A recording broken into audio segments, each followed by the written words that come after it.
Abraham Lee Shakespeare nasceu em 1966 na Flórida. Sua infância foi difícil. Ele abandonou a escola depois do 7º ano e nunca aprendeu a ler ou escrever. Na adolescência, teve algumas passagens por centros de reabilitação por pequenos furtos, mas mais tarde começou a ganhar a vida com trabalho pesado. A mãe de Abraham, Elizabeth, com quem ele tinha uma relação muito próxima, sempre dizia que seu filho era trabalhador e tentava se manter ocupado. Mais tarde, Abraham se tornou pai. Teve um filho chamado Moisés com uma jovem chamada Antoinette, com quem manteve um relacionamento complicado. Apesar da separação, Abraham continuava cuidando do filho e o via sempre que podia. Em novembro de 2006, Abraham trabalhava como assistente de motorista de caminhão numa empresa de entrega de alimentos. No dia 15 de novembro, durante uma viagem noturna para Miami, ele e o colega Michael Ford pararam em uma pequena loja chamada Townstar, na cidade de Frostproof. Michael queria comprar cigarros e bebidas e sugeriu que Abraham pegasse algo também. Abraham tinha apenas $5 e pediu para que comprasse 2 bilhetes de loteria de $2 cada. Abraham nem imaginava que, naquele momento, se tornaria o ganhador de um bilhete premiado no valor de $30 milhões. Sua vida mudou num piscar de olhos. De pequenos bicos e vida simples, ele passou a ter acesso a grandes oportunidades. Mas em menos de 3 anos, nem o dinheiro nem Abraham eram mais vistos. Quando se ganha na loteria, existem 2 opções para receber o prêmio, em parcelas anuais ou em uma grande quantia única. Abraham escolheu o pagamento único. Após os descontos de impostos, ficou com aproximadamente $17 milhões em mãos. Em janeiro de 2007, ele comprou uma casa espaçosa em um condomínio fechado por $1.100.000. Também destinou $1 milhão para um fundo fiduciário para seu filho. Porém, suas grandes despesas pessoais praticamente pararam por aí. O restante do dinheiro ele preferia doar ou emprestar para outras pessoas. Na primavera de 2007, Michael Ford, o mesmo colega de caminhão, voltou a procurá-lo. Michael exigia uma parte do prêmio, alegando que teria sido ele quem comprou os bilhetes. Abraham recusou e então Michael entrou com um processo, afirmando que os bilhetes eram seus e que Abraham teria se apropriado deles. No entanto, o júri não acreditou nessa versão e, em outubro de 2007, após apenas 1 hora de deliberação, decidiu a favor de Abraham. Michael ficou de mãos vazias. A vitória na loteria fez de Abraham uma celebridade local e logo surgiram muitas pessoas querendo compartilhar de seu sucesso. Ele era descrito como alguém que seguia mais o coração do que a razão, o que o tornava extremamente generoso. Quitava hipotecas de terceiros, emprestava e doava grandes quantias, pagava tratamentos médicos e ajudava em momentos difíceis. Abraham era bondoso e generoso não apenas com familiares e amigos, mas também com completos desconhecidos. Ele sempre tentava retribuir àqueles que o haviam ajudado em tempos difíceis. Porém, com o tempo, os pedidos de ajuda financeira começaram a esgotá-lo. Quero voltar à vida de antes, quando podia caminhar pelas ruas tranquilamente, sem ouvir pedidos de dinheiro o tempo todo. Desabafava ele. Amigos, parentes, conhecidos e até estranhos o cercavam com telefonemas e cartas pedindo auxílio. A mãe de seu segundo filho, um menino chamado Jeremias Santeria, contava que até mesmo pessoas que estavam privadas de liberdade enviavam cartas para Abraham pedindo ajuda financeira. O irmão de Santeria lembrava que, certa vez, o telefone de Abraham tocou 8 vezes em apenas meia hora, e em todas as vezes alguém pedia algo de novo. Em novembro de 2009, Cedric Edom, primo de Abraham, procurou o escritório do xerife do condado de Polk e relatou que não conseguia encontrar Abraham. Pessoas próximas comentaram que a última vez que tiveram contato com ele foi em abril, 7 meses atrás. Alguns especulavam que Abraham poderia ter pego o que restava de seus recursos e ido embora para recomeçar a vida. Outros achavam que ele simplesmente se cansou de perceber que muitos se aproximavam apenas por interesse financeiro e decidiu se afastar de toda a atenção. O breve período de fama que ele vivenciou teve um grande impacto, e essa hipótese parecia plausível. Porém, Elizabeth, mãe de Abraham, insistia que seu filho jamais partiria sem avisá-la. 7 meses sem qualquer sinal era um tempo demais. A polícia iniciou a investigação imediatamente. Uma das novas conhecidas de Abraham era Doris Donegan Moore, mais conhecida como Dee Moore. Muitas pessoas do círculo de Abraham mencionaram seu nome, sugerindo que ela poderia saber mais do que dizia. Dee já havia trabalhado como assistente de enfermagem e, posteriormente, em um grande escritório da área de saúde. Além disso, possuía alguns pequenos negócios próprios. Ela dizia que faturava cerca de $10.000 por mês, com a venda de telefones pré-pagos Nexatil e aproximadamente $30.000 por ano com produtos da Mary Kay. No entanto, seus gastos ultrapassavam em muito sua renda. As dívidas em cartões de crédito, o aluguel do carro e da moradia só aumentavam. O primeiro contato entre Dee e Abraham aconteceu depois de uma conversa dela com Bárbara, corretora de imóveis de Abraham. Dee contou que estava escrevendo um livro sobre pessoas bem-sucedidas e Bárbara sugeriu que ela conhecesse Abraham. Mas após se encontrarem, Dee concluiu que ele não precisava de um livro. Precisava de alguém para ajudá-lo a administrar seu dinheiro. Embora alguns meses antes Abraham fosse milionário, naquela altura já lhe restava muito pouco, pois havia doado a maior parte de sua fortuna. Dee se ofereceu para ser sua assistente financeira e ajudar a investir o que restava. Eles registraram uma empresa em nome de Abraham, mas quem passou a gerenciar as finanças foi Dee. Ela iniciou seu novo negócio com uma quantia expressiva. Separou para si algo em torno de $1 milhão. Com esse valor, comprou vários carros, joias caras e bancou férias luxuosas. Ela afirmava que era um presente de Abraham como forma de agradecimento pela ajuda prestada. Porém, em poucos meses, ficou evidente que o dinheiro de Abraham estava desaparecendo rapidamente. Grandes quantias eram transferidas para diferentes contas, incluindo a conta empresarial de Dee ligada à sua empresa American Medical Professionals. No final de fevereiro de 2009, a conta da Abraham Shakespeare LLC no Bank of America tinha pouco mais de $44 mil. Dee parecia muito empenhada em colaborar com a polícia. Contava tanto para os investigadores quanto para os amigos e familiares de Abraham que ele estaria cansado das constantes solicitações de dinheiro e queria apenas desaparecer. Segundo ela, teria ajudado Abraham a realizar esse plano. Enquanto Abraham permanecia fora de vista, Dee se mudou para a casa dele. Alegava ter comprado a propriedade por $655 mil como parte do suposto acordo entre eles. Ela também dizia que Abraham, antes de partir, transferiu a maior parte de seus bens para o nome dela. No entanto, nenhum documento que comprovasse isso foi encontrado, aumentando ainda mais as suspeitas da polícia. Os investigadores solicitaram que Dee tentasse entrar em contato com Abraham. Ela respondeu que vinha trocando mensagens com ele, mas que não poderia revelar sua localização. Então, a polícia decidiu investigar o passado de Dee, seu computador e também as transações financeiras nas contas dela e de Abraham. Assim começou uma investigação longa e complicada. Descobriu-se que Dee tinha uma reputação bastante duvidosa. Havia registros de fraude de seguros, falsas denúncias de crimes, pequenos furtos e dívidas não pagas. Certa vez, ela solicitou um empréstimo para comprar um Lincoln Navigator novo, mas logo percebeu que não conseguiria pagar as parcelas.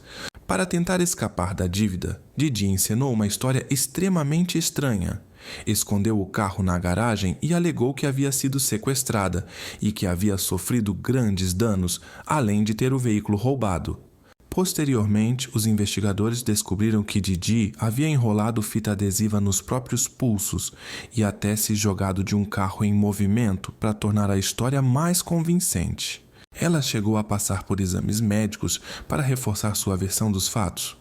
No fim, ela aceitou um acordo judicial e recebeu uma sentença condicional. Mais tarde, Didi foi acusada de prometer ajudar pessoas a abrir negócios, cobrando grandes quantias e depois desaparecendo sem deixar vestígios. Enquanto Abraham continuava inacessível, seus familiares começaram a receber mensagens estranhas enviadas em seu nome e, à primeira vista, pareciam trazer alívio, mas na prática levantavam ainda mais dúvidas, pois Abraham mal sabia ler e escrever e sempre se comunicou apenas por telefone. A análise dos registros telefônicos revelou que ele fazia ligações todos os dias, mas no dia 6 de abril, todas as chamadas cessaram de repente, surgindo apenas mensagens de texto esporádicas. Tudo indicava que algo poderia ter acontecido com ele no início de abril. Em dezembro de 2009, Didi convidou a mãe de Abraham, Elizabeth, para jantar. Recentemente, Didi havia presenteado Elizabeth com um celular pré-pago. Enquanto estavam no restaurante, Elizabeth recebeu uma ligação de um número desconhecido. Do outro lado da linha, uma pessoa afirmava ser seu filho. Elizabeth imediatamente procurou a polícia e em menos de 24 horas conseguiram rastrear o número e localizar o autor da ligação. A investigação levou até o shopping Lakeland Mall. Quando os agentes chegaram ao estacionamento, logo notaram o carro de Didi Moore. Ela havia parado ao lado de outro veículo e entregado algo ao motorista. Assim que Didi foi embora, os policiais cercaram o outro carro. Porém, quem estava ao volante não era Abraham Shakespeare, como muitos esperavam. Era um homem chamado Greg Smith, um velho amigo de Abraham. Ele era dono de uma barbearia onde Abraham ocasionalmente trabalhava. Após ganhar na loteria, Abraham havia emprestado a Greg cerca de $60.000 para ajudar a mãe dele a manter a casa. Greg vinha pagando a dívida aos poucos. Durante o interrogatório, Greg contou que Didi lhe pagou $300 para ligar para Elizabeth e fingir ser Abraham. Assim como outros conhecidos de Didi, Greg acreditava que Abraham havia decidido se afastar voluntariamente e não queria ser encontrado. Ele achava que estava ajudando um amigo a se manter seguro e queria tranquilizar Elizabeth. No entanto, ao ser informado de que a situação poderia ser muito mais séria e que Abraham talvez precisasse de ajuda, Greg ficou chocado. Ele concordou em colaborar com a polícia e começou a repassar informações. Para isso, escondeu um microfone dentro de uma lata de Red Bull e passou a levá-lo a todos os encontros com Didi. Embora no começo as atitudes de Greg tenham levantado algumas dúvidas, a polícia logo entendeu. Ele também havia sido vítima das manipulações engenhosas de Didi Moore.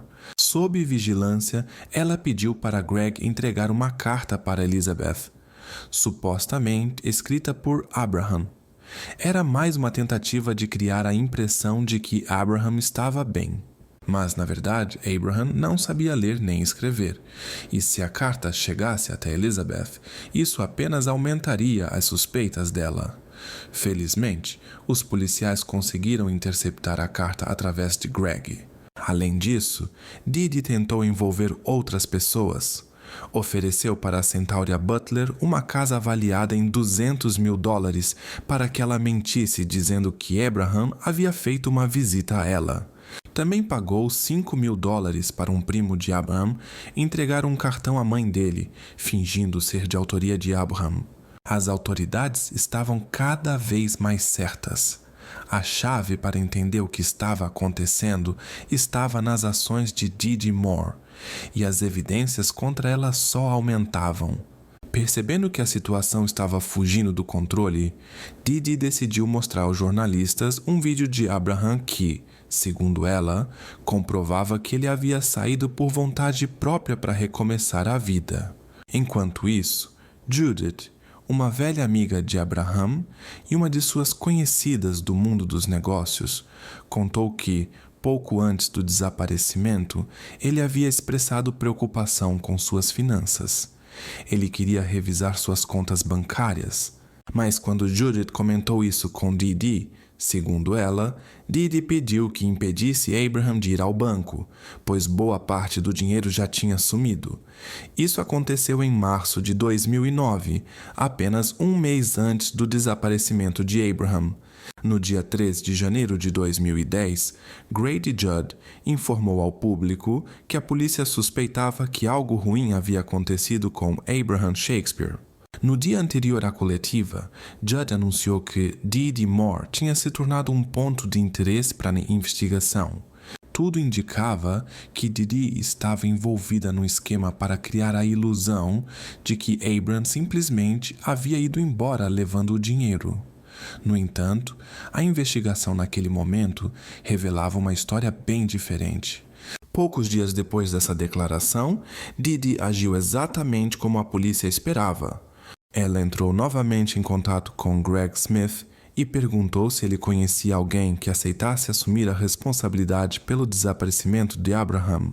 Ao saber dessa conversa, a polícia instruiu Greg a ligar imediatamente para Dee e inventar uma história sobre um parente distante que, em breve, seria condenado a 20 anos de prisão por um caso relacionado a substâncias proibidas. Greg contou tudo conforme o combinado, e Dee aceitou rapidamente marcar um encontro com esse parente.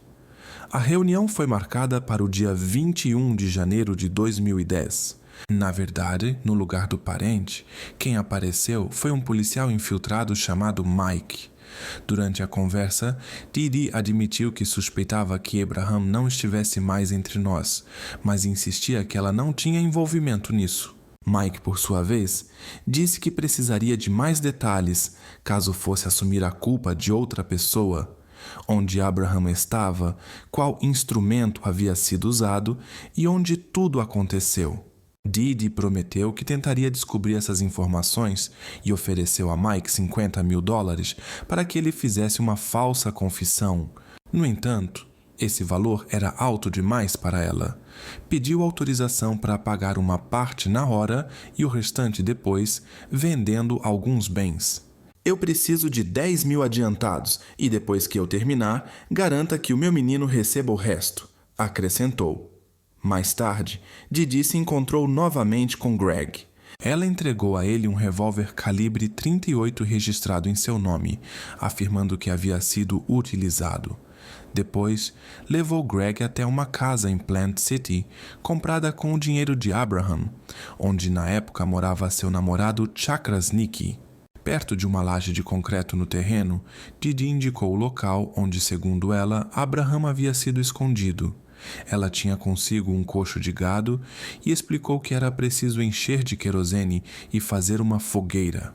Durante essa explicação, Dee ainda fez uma piada fora de hora, dizendo que Greg deveria trazer marshmallows para assar. Após essa reunião, Greg imediatamente informou tudo à polícia. Em poucas horas, as autoridades chegaram ao local e começaram as escavações. Nossos oficiais receberam informações que nos levaram a acreditar que Abraham Shakespeare poderia estar aqui, disseram eles. Foram necessários quase 2 dias inteiros para localizar o que restava de Abraham. Ele havia sido enterrado a cerca de 3 metros de profundidade, sob uma enorme laje de concreto de 9 por 9 metros. Os especialistas verificaram que os elementos metálicos de suas roupas haviam sido cortados ou removidos, e que ele não usava calçados. Após essa descoberta, a própria Dee ligou para os investigadores e disse que estava disposta a conversar. Apesar de continuar negando qualquer envolvimento, Dee afirmou que agora contaria toda a verdade. Ela disse que tudo havia sido feito por uma pessoa chamada Ronald e relatou que foi ele quem mostrou onde procurar. Não fui eu quem fez isso, insistia Dee. Então quem foi, Dee? Conte. Você disse que encontrou Ronald e que ele mostrou o lugar, não foi? e agora não consegue mais entrar em contato com ele? Mas antes conseguiu... Chega, basta, isso acabou. Didi jurava que não tinha culpa. Ela contava que Abraham teria se envolvido em uma negociação mal sucedida relacionada às substâncias proibidas e que ela teria testemunhado quando tiraram ele do caminho, enquanto outros pegavam dinheiro de um cofre. Segundo Didi, decidiram deixá-la viva para que pudesse, futuramente, continuar repassando recursos. Tenho certeza de que foi o Ronald, dizia ela. Sei disso porque ele ameaçou meu filho. No entanto, ela confessou que nem sabia o sobrenome de Ronald. Mais tarde, descobriu-se que esse Ronald era apenas um personagem inventado por Didi durante a conversa com Greg Smith, sem saber que estava sendo gravada. Ela se enrolou nas próprias mentiras. Os investigadores não acreditaram em nenhuma palavra dela e pediram que deixasse o local. Nas horas seguintes, as autoridades dos condados de Polk e Hillsborough trabalharam ativamente para obter um mandado de prisão. Já tinham em mãos depoimentos de testemunhas que Didi tentou enganar e subornar, além de registros telefônicos que só reforçavam as suspeitas. Quando a polícia analisou os dados dos celulares, confirmou o que suspeitava desde o início. Todas as vezes que Didi e Abraham trocavam mensagens, os telefones se conectavam à mesma torre, o que indicava que o celular de Abraham estava em posse dela. No dia 28 de janeiro de 2010, James Moore, ex-marido de Didi, foi interrogado. Ele contou que, no começo de abril de 2009, Didi o procurou pedindo para cavar um buraco no quintal dela.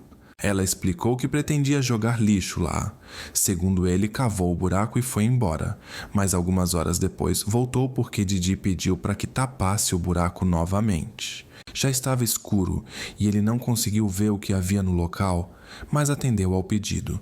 Considerando este testemunho, os resultados da análise dos dados telefônicos e o fato de que, desde abril, ninguém mais viu ou ouviu notícias de Abraham, os investigadores concluíram que a tragédia pode ter ocorrido nos dias 6 ou 7 de abril de 2009.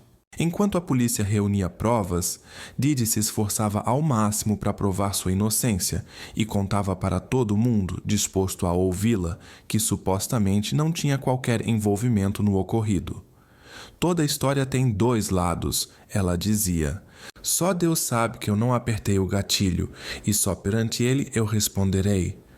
No entanto, ela mudava tanto suas versões que acabou se perdendo nas próprias palavras. Em alguns momentos, afirmava que Abraham teria fugido para o exterior com um passaporte falso para começar uma nova vida e evitar a responsabilidade de pagar pensão. Em outros, dizia que ele estava gravemente doente e depois afirmava que existia um vídeo envolvendo seu nome, o que o teria forçado a se esconder. Eu acho você uma pessoa fria? Perguntava um interlocutor. Não, espero que você não seja assim. E Didi respondia, eu não fiz mal a ninguém. Espero de verdade que ele esteja vivo. Ele só queria que todos acreditassem que estava doente para se livrar da pensão e para que parassem de procurá-lo. Ela também comentava que toda a situação abalou muito sua família. Minha mãe tem problemas de coração. Agora está na minha casa, limpando para o dia de ação de graças. Meus pais tinham até medo de vir me visitar no feriado. Por quê? Porque todo esse pesadelo está acontecendo. E como eles souberam? Porque eu sempre fui honesta com eles. Mas ouviram como resposta. Eu, sinceramente, não consigo olhar nos seus olhos e acreditar em uma palavra do que você diz. Você só faz mentir. Didi chegou a tentar colocar a culpa no próprio filho de 14 anos. Porém, desde o início, a polícia não acreditou em nada do que ela dizia. Quanto mais Didi falava, mais inverossímil ficava sua história. Todas as suas entrevistas emocionadas e juras de inocência só pioravam a situação diante das provas acumuladas contra ela. No dia 19 de fevereiro de 2010, Didi Moore foi formalmente acusada e declarou que se considerava inocente. 3 anos se passaram desde o desaparecimento de Abraham, quando Didi compareceu ao tribunal do condado de Hillsborough. Ela afirmava que queria testemunhar em sua própria defesa, contando sua versão dos fatos, mas seus advogados acharam essa decisão muito arriscada. Destacaram que a escolha de não depor foi dela. Durante as audiências, Didi se mostrava extremamente emocional.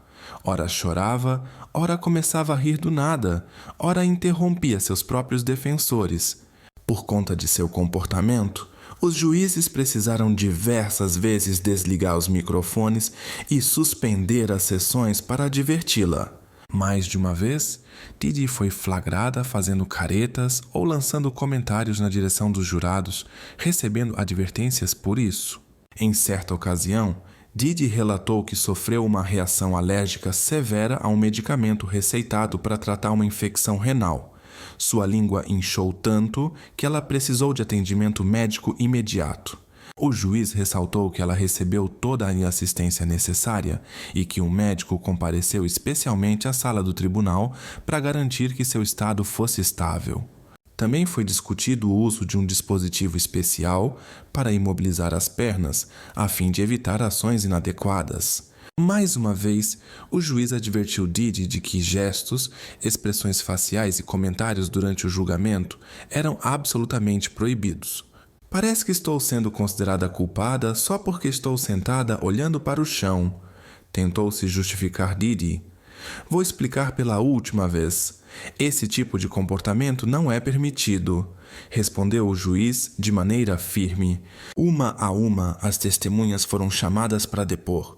Didi comparecia ao tribunal usando uma blusa amarela, carregando um caderno e uma caneta nas mãos, anotando cuidadosamente tudo o que o promotor Jay Pruner dizia, enquanto passava quase 1 hora detalhando as provas de seu envolvimento. Entre essas provas estavam as diversas versões que ela contou para investigadores de diferentes regiões enquanto tentavam entender o desaparecimento de Abraham Shakespeare. Menos de 2 meses depois que Abraham perdeu todos os seus bens, tudo o que restava dele era o seu local de descanso, abandonado sob uma laje de concreto, nos fundos de uma casa comprada por Didi, perto de Plant City. Em uma ocasião, Didi deixou escapar. Quando ele se foi, o que imediatamente chamou a atenção de quem a ouvia. O que você quer dizer com se foi? Naquele momento, o que mais preocupava Didi eram os bens de Abraham, e ela chegou a se oferecer para ajudar a resolver a situação. O advogado de acusação destacou que Didi usou pressão e astúcia para construir uma grande mentira. Como evidência, foi apresentada uma ilustração feita por ela mesma, mostrando como cavar um buraco de aproximadamente 1 metro de profundidade e o que poderia ser encontrado ali. Mais tarde, ela teria planejado eliminar qualquer vestígio para que ninguém descobrisse nada. Durante o julgamento, também foi mencionado o armamento encontrado. Uma testemunha confirmou ter visto esse objeto dentro de um cofre. Outra pessoa relatou que certa noite Didi ligou para ele, dizendo que precisava urgentemente lhe contar algo. Ele perguntou: "O quê?" Ela respondeu: "Preciso te contar uma coisa. Abraham não está mais entre nós." "Você percebeu o que havia no buraco antes de cobri-lo?" "Não, senhor." "Viu algum lixo lá? Lembra?" "Pelo que lembro, havia algo, mas não sei dizer exatamente." "Você viu algo que lembrasse uma pessoa?" "Uma simples." "Não, senhor. Ela me pediu para ligar para a mãe de Abraham e fingir ser ele." O investigador David Clark contou depois no tribunal que Didi Moore tentou até flertar com ele. Segundo Clark, ela disse: "Meu filho R.J. disparou 2 vezes contra Abram. Abram tentou me estrangular. Então R.J. correu para o quarto, pegou minha arma e atirou para me proteger, como qualquer filho faria."